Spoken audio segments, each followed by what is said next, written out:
Hi, guys. Welcome to Real Talk with Real Food Recovery. This is our weekly wisdom with our Real Food Recovery leaders. And this week we are discussing how to handle food pushers at the holidays.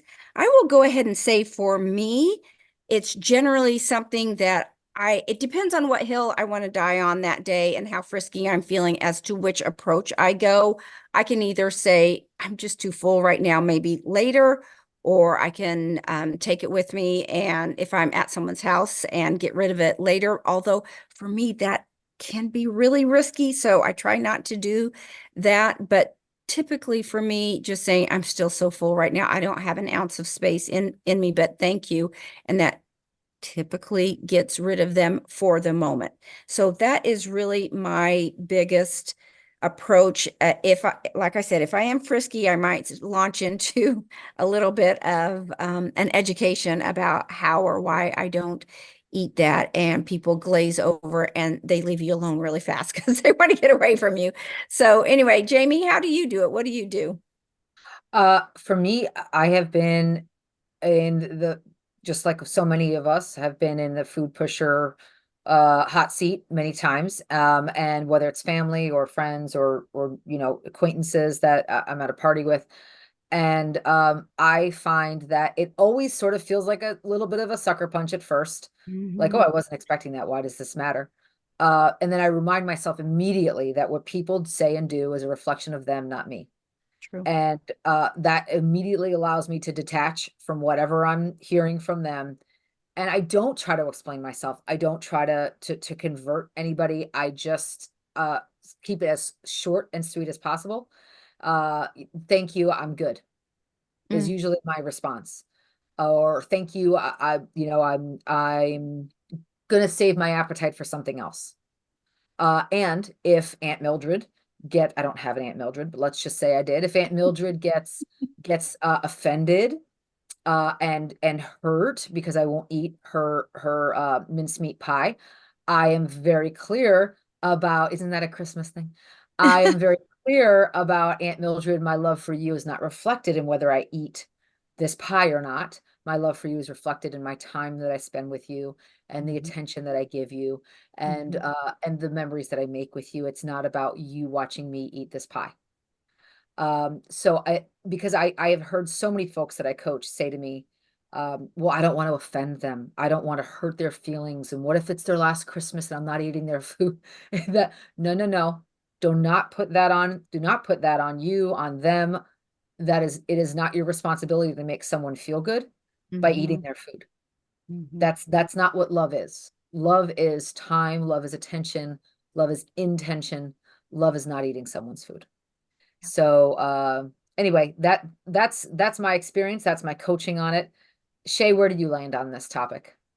Yeah, I think this is so fun. I mean, for me, there's two approaches. One, you can go complete humor and go, have you actually seen what happens to me when I eat or drink that you don't want to go there kind of thing? So Oh, there's a humorous approach. Or you could go with a, oh my goodness, I forgot to do XYZ and bolt. That's the humorous side of there's also the anticipation of something, isn't it? Anticipating that this is probably going to happen. And mhm. beforehand, choosing what it is that you actually want to fight for.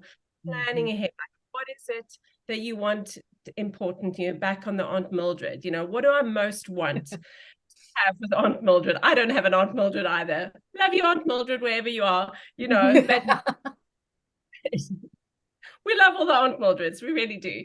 But planning ahead, anticipating what I really want to fight for. So, what about you, Heather?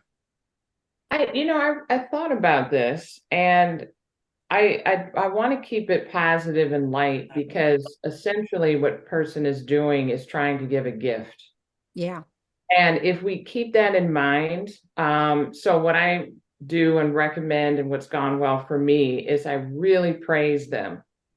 Oh, that is so thoughtful. Thank you so much for thinking of me. That's so generous. You're so amazing. You worked so hard at this. Mhm. And then I could say, I really enjoy our time together. That's what's important to me. Love it. And as of right now, doctor's orders, I can't eat this. Mhm.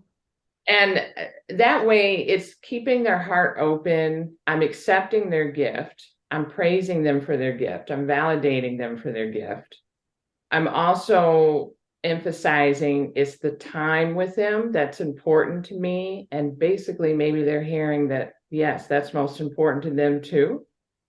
And then after that, I watch their body language, and normally it's okay. And that's it. And next thing you know, they come to me and say, hey, is this okay?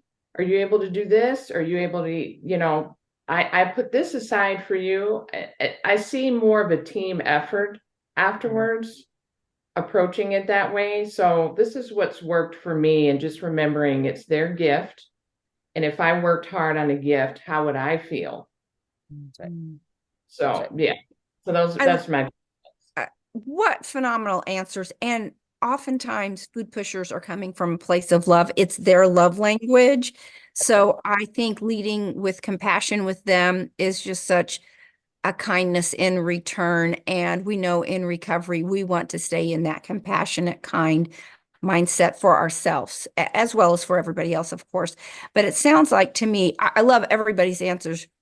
And I love how they're all a little bit different, but the common thread is think about this beforehand so you're prepared and you don't have to scramble in the moment to think how you want to handle that situation. But we love it, and we hope you enjoyed this little segment. And if you want to find out more, you can always find us at realfoodrecovery4u.com. That's the number 4, the letter U, on our website, and we would love to see you there.